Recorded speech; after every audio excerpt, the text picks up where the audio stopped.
Sindh education foundation के सहकार सां हलंदड़ अमर इंग्लिश स्कूल टंडो मिठा खान में 8वीं क्लास के शागिर्दनि की अलविदाई पार्टी जो एहतमाम कयो वियो, जंहिंमें उस्तादनि ऐं शागिर्दनि भरपूर अंदाज में शिरकत कई। शागिर्दनि खे पोज़ीशन के हिसाब सां ट्रॉफियूं ॾिनियूं वयूं।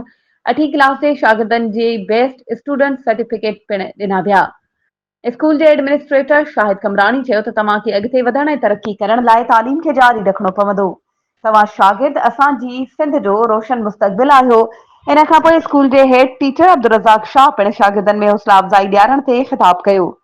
इन खां पोइ अली हसन राजड़ शागिर्दनि खे तालीम जा अनेक फ़ाइदा ॿुधाया। इन प्रोग्राम में उस्तादनि जान मोहम्मद राजड़, मोहम्मद जुमन राजड़, सैयद ज़ैन शाह, सैयद मुनव्वर अली शाह, मुश्ताक खासकेली, मोहम्मद हुसैन कीरियो, सैयद दिलशाद शाह, सैयद अब्दुल गफ्फार शाह, सैयद अब्दुल रज़ाक शाह, सैयद जान मोहम्मद शाह भरपूर शिरकत कई ऐं शागिर्दनि में हौसला अफ़ज़ा कराई।